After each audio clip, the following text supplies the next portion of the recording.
So yeah, a warm welcome from my side. Welcome to the breakout session, Measuring Open and Cross-Innovation. My name is Bruno Marks. I'm an Innovation Scout for Humanities, and I'm doing the session together with Lea. Maybe Lea, you want to introduce yourself? Yes, sure. I'm Lea. I'm working for the Cross-Innovation Hub at the Hamburg Kreativ Gesellschaft, who's also hosting this conference. And yeah, we're looking forward to this session today. Yes. Next slide. Yes. So yeah, the agenda for today. First of all, a little introduction about us, the Cross-Innovation Hub and Hamburg Innovation. And then we go into our topic, stimulating and measuring open and cross-innovation. After that, we're going to discuss about that. And finally, a summary and our learnings. So who are we? We are both intermediaries of the city of Hamburg. I work for Hamburg Innovation. Hamburg Innovation is a transfer office for all the universities in Hamburg, working in knowledge and technology transfer. So we do research management, startup consultancy or spin-offs, and IP management. And I work for the project Science Scout with my colleague Kreativ. We are responsible for the field of humanities. So what is Science Scout? Science Scout is an online platform making the innovation potential of researchers in Hamburg more visible. And so we have a lot like different topics. So we have the natural sciences, we have engineering, and we have the humanities. So it's quite a broad spectrum we are gathering at Science Scout. Yes, Lea, now you can present the Hamburg Kreativ Gesellschaft. Exactly. Some of you know it probably already, but I'm just going to briefly introduce it again. Hamburg Kreativ Gesellschaft is a public agency which aims to foster the creative industry and support the creative industries through access to finance, space, innovation, and knowledge. And within that Hamburg Kreativ Gesellschaft, I'm working in a project called Cross-Innovation Hub, and we are trying to connect the creative industries with other economic sectors and foster innovations at these intersections. So in all of our programs and workshops and events, creative experts and people and professionals from other economic sectors come together and collaborate and work together towards solutions. And with us today are also two colleagues of ours, Ria and Susanne, and they also helped us develop this this talk, but also a white paper that we will briefly talk about later. Yes, so we are both active in the field of cross and open innovation. Of course, the Cross-Innovation Hub is active. It's working for the creative industries and working closely together with businesses in different formats and workshops. And we from Science Scout, we are working mainly in the research field, but also connecting the dots between the creative industries and business and society. So our main goal is to start a discourse around the measurement and the relevance of non-technical innovation. That's the field we both work in. And that is why we are writing right now on a white paper, like Lea mentioned, and it's not published yet, but also like you can maybe in a way participate in this white paper if you're very active in the discussion later. We are very, I want to encourage you to be active there. And we want to know what you think about this topic, and maybe we can integrate that as well into our white paper. So where we work also together is in the Cross-Innovation Lab in 2021. Therefore, the first time they're also going to be, apart from the creative industries and businesses, also researchers from Hamburg. And then we are going to plan a think tank for January 2021. First of all, for intermediaries in Hamburg working in the field of non-technical innovation. And let's see how this is going to develop, if it's going to be on a national or European level as well. Let's see how it starts. Exactly. So why did we choose this topic and why is it an important topic? I think we've all noticed that innovation is changing, and we live in a complex world that is also defined as VUCA world. I think many of you know these acronyms. So it's a volatile, uncertain, complex, and certainly ambiguous world in which businesses and every part of society basically is interconnected globally, and we live in interconnected systems. And it has become apparent that in this kind of complex economy, these closed innovation systems doesn't work as well anymore, and we need more open innovation systems to actually access all the knowledge that's out there to create solutions for our today's challenges in both business, but also, of course, in society. What we have come across and what we see in our programs as well, what we deal with is non-technical innovation, and it's always discussed separately from technical innovation, or like the main innovation, which, yeah, they like to separate. We don't really, but we do it nevertheless. The special thing about non-technical innovation is that it may use technologies, but it's not the primary value contribution to this kind of innovation. The value contribution arises from new application fields, from the recombination of knowledge, and from new organizational structures. So these kinds of innovations really have come to dominate the innovation landscape in the past years. Two examples, just really simple examples of non-technical innovations to just, not only have words, but also examples and cases, is, for example, Google. They introduced this 20% rule,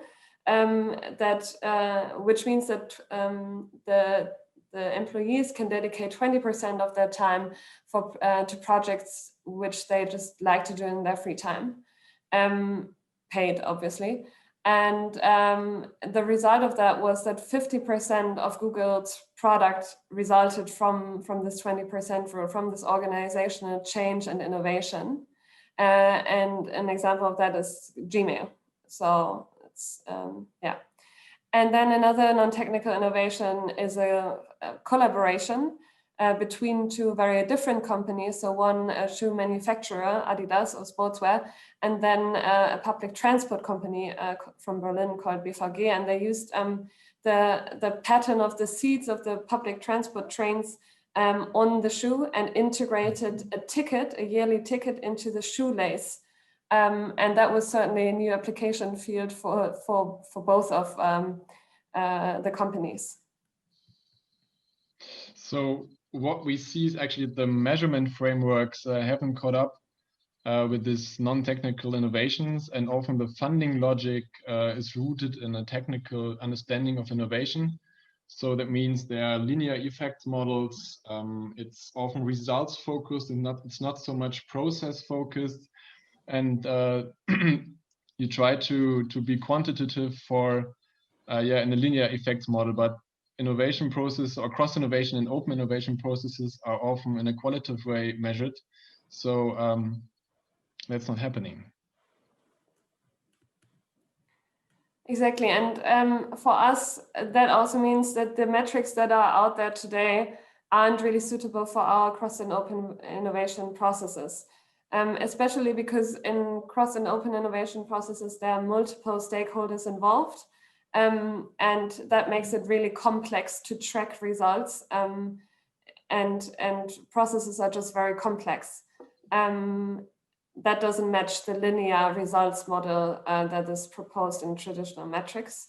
Also, the metrics often only focus on the results and the outcomes, but not really on the value that's added along the value chain, basically, or along the process that companies go through in open and cross-innovation processes. And lastly, they also do not capture the innovation that businesses really need today. So non-technical innovations aren't really represented in metrics and measurement. And although they are an important economic player now, or requisite. So how, despite all these challenges, how do we deal with measurement and cross and open innovation processes? So I want to say it's not really easy, and we're certainly learning every day. We consider ourselves a learning project in the Cross Innovation Hub. We exist since 2016, so we don't have all the answers, but we have some learnings that we want to share today. And for Hamburg Innovation and Science Scout in particular, it's the same because they are founded quite recent and are only starting their whole measurement and metrics process. But Bruno, maybe you'll tell us a little bit more about that. Yes, so let's start with Science Scout and our case of Professor Haidu. So who's Professor Haidu? Professor Haidu is a professor for multimedia composition at the University of Music and Theatre in Hamburg. He has a diploma in biology and a PhD in composition. He worked also as a composer, and he has built a software for optimizing visiting rooms in hospitals. So he has quite an interdisciplinary background already. So, yeah. So how do we scout for innovation potential at Science Scout? We have some selection criteria, which are, you see it on the left, it's preserve, interpret, evaluate, frame, and forward thinking. And for the case of Professor Haidu, the criteria interpret might be that he's interpreting composition in a multimedia way. By that, he's also framing maybe technology by using music with technology. And we also think that's quite forward thinking of him. So when we say, okay, that's interesting, this person's interesting, we go to the transfer offices of the universities. We talk to them. We're in a close dialogue with them.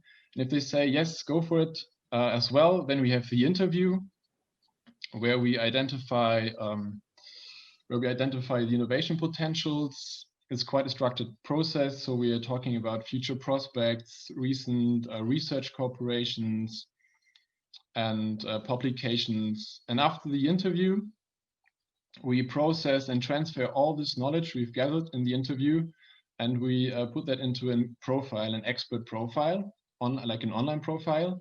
So we structure it, and after often it's 6 pages, the profile. It's a lot of work, editorial work, and then we send it back to the researcher, and he gives us feedback. So that's where we get direct feedback from the researcher.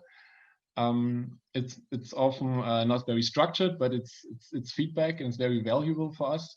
And after that, we publish the expert profile on our online platform on Science Scout. So the knowledge is then publicly open, and everyone who's online can see what he's doing. And on the level of outcome and impact, we want to track also the interdisciplinary research projects he's doing, or maybe spin-offs, patents, not so often in the humanities, and products or fundings. And of course, while we're here today, we try to impact the measurement. Yes, so how do we try to do that? We use for that the staircase of effects. It's from Fineo. Maybe some of you know that. So first of all, I'm going to explain a little bit the staircase of effects. On the right, you see output, outcome, and impact. So on the output level, you see, like we consider all the offers or activities or products. And based on the output level, there's coming the outcome level, where we have the impact of the target group, like the direct impact of Professor Haidu. And on the next level, which is also called the impact level, we have also the societal impact of Professor Haidu. Yeah, so let's start with the case of Professor Haidu. First of all, we have on the output level, the interview takes place. There we have the extraction of keywords. So what is this research about? Keywords appear at his case were interdisciplinary, and he's bridging based on the Bowen-Pierce scale with a focus on biology, chemistry, and astrophysics, and as well as he's working at the intersection of music and technology. So for all of you who don't know the Bowen-Pierce scale, it's a musical scale, and it's offering an alternative to the octave scale. So you don't have an octave, you have a tritave. And if you're into it, you can hear to it on YouTube. It sounds quite interesting, I would say. Yes, and after that, we have on level 3, we have the potential, which are analyzed after the interview. And of course, on the outcome level, on level 4, we have the transformation of the potential and the publication of the collected information on Science Scout. And what we think is quite interesting about his profile is that about the published profile is that he has a humanistic perspective, especially regarding the intersection of music and technology. And very important for future projects are his future prospects. As I mentioned, he's bridging based on the Bowen-Pierce scale in order to accelerate potential cooperations. So what happened, my colleague Rea Jordan, she initiated actually a research cooperation between Professor Haidu and the Department of Astrophysics from the University of Hamburg to make extraterritorial life in the universe visible through the Pierre-Bose scale, and then he's transferring the music into visuals, and it's going to happen. I'm quite interested what's coming out of that. So it's not happened yet. And yes, then we try to measure the impact of this. So we have, first of all, a translation of research. So you don't need deep knowledge anymore in astrobiology or multimedia composition. We do that for you. And then, of course, it's enabling a democratization of knowledge in our society, in our world of information. We think it's quite important as well to see that as a societal impact. And yeah, how can we measure, for example, the knowledge transfer? Of course, we can measure how many people have visited our website, or how many people have clicked on maybe his recent research cooperations, or how many people have want to contact him. But what we cannot really measure or track is where is the knowledge going? Where are the pathways of this knowledge? So where is it interacting with other knowledge? And that's quite a challenge for us. Thanks, Bruno. Yeah, for us, as I mentioned, we work also with different disciplines, so to say, just as Bruno's team is doing. We are working with different creatives, so with 11 different sub-markets of the creative industries and other economic sectors. So in one format or program, you would see like designers, filmmakers, musicians working together with I don't know, engineers and mechanics and managers from other businesses and corporations. And this is what our project process basically looks like. So it varies, of course, from program to program, but we always try to have at least one diamond in there. So we change between divergent and convergent thinking, and we always start with a challenge and end with a solution. So that's, like the basic structure. And what you can see on this picture or this graphic is that we always try to evaluate or assess our doing on 2 levels. So on the one hand, it's the process. How do we do as intermediaries? How well is our process designed? How effective is it? How satisfied are participants with the process? does it actually work? Can people work together in this kind of setting? And so on. Setting also plays a big role here in the process level. And then we try to evaluate the results level, so the concrete solution in the end. And that can be a prototype, it can be a business model, it can be a just an idea or a concept, or different things. And we can break it down again to our work as intermediaries, which is mostly internal evaluation, versus the specific results of our programs. And those and here, of course, our partners are very much involved. So that's more like an external view on things. And that's also where we have more difficulties in grasping what we actually achieve. Our work as intermediaries, we have certain indicators that we can measure, that we have defined. So, for example, professionality. So, do our events take place? Do we reach our target groups, and so on? Then network. Are we creating new networks for people? Are we an effective networking platform for creatives as well? We see that with the registration numbers as well, and of course also some feedback. Mindset change is not that easy to measure, but we do it in surveys. So we ask for that specifically, not did you have a mindset change, but a little bit different, more like how they experience the collaboration with creatives. Then we measure whether results emerged, which is a quantitative figure, and then we also need to evaluate if we generated market entries for the CCIs, the cultural and creative industries. Where it gets a little bit more complicated is the results part, because we are not always involved in that. We work in the early phases of innovation, which means that in the end we have a preliminary result, which is not yet completely finished.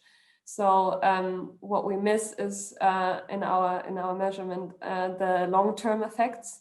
We can't really say if we produce an innovation in the case, for example, of a product, because like a product innovation, because a product innovation needs to be introduced to the market. Which we don't know or only are aware of a year after, or maybe two. We don't know whether it was our program that influenced it all, and it gets really difficult with the non-tangible results, such as mindset and skills. So what else did our participants learn in our formats?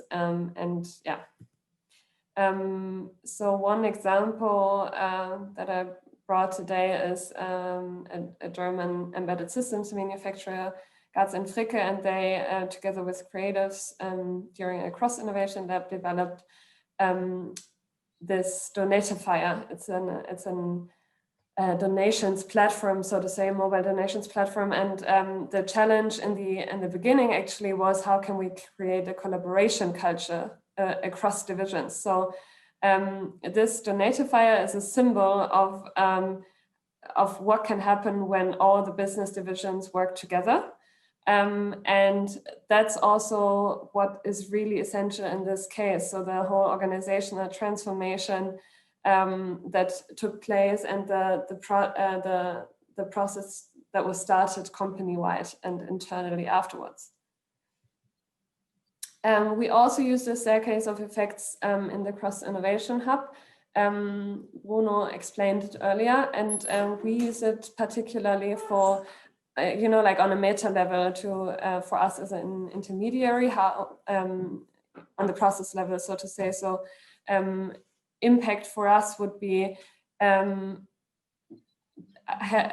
companies in Hamburg more innovative after our project and more competitive? Are the creative industries perceived as natural innovation partners? And is Hamburg considered a role model project for cross-innovation?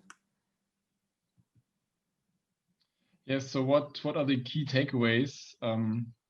So how do we measure today? We often use a combination of quantitative and qualitative measurements. So it's on the quantitative side, it's the number of events, number of participants, how many corporations have we initiated, or research corporations have we initiated. And that can also be through surveys.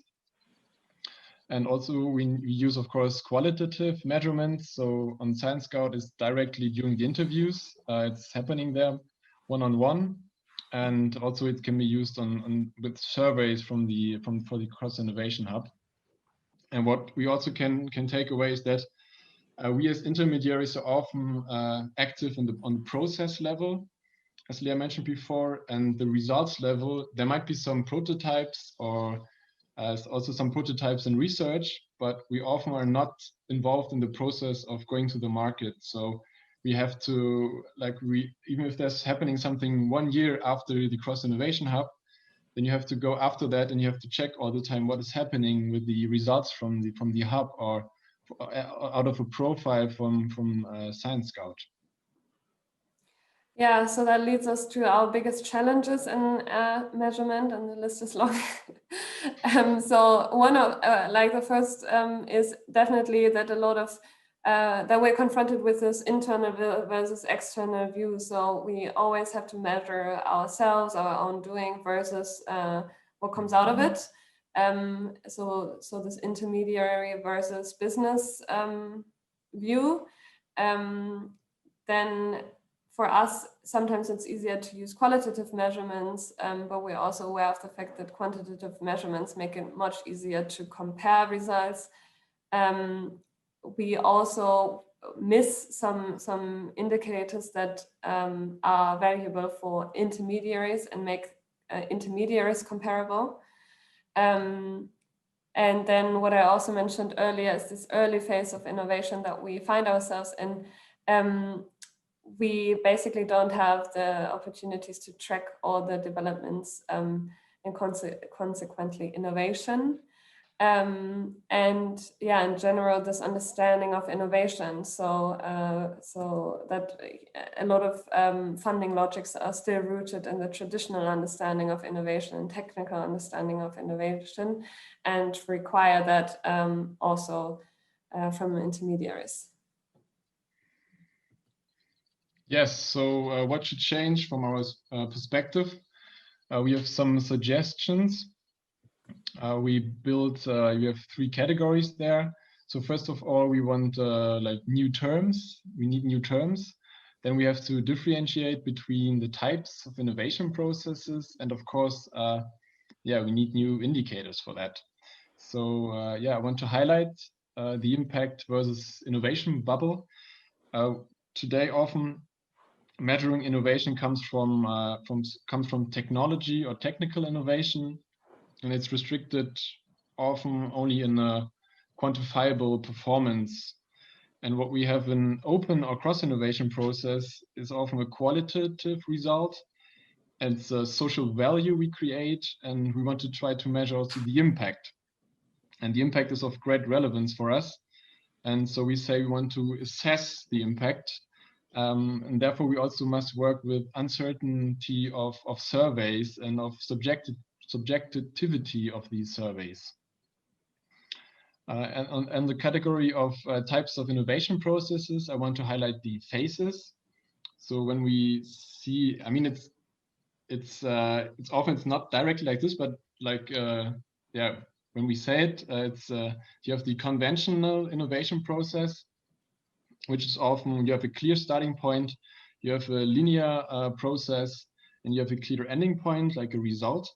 Then in comparison, you have the open or cross-innovation process, which starts with unidentified ideas. You need open actors, and you also need unexpected skills. It's quite divergent, and you do not have a clear result. It's not defined in the beginning, the result, what is going to happen at the end. So there's no finished innovation.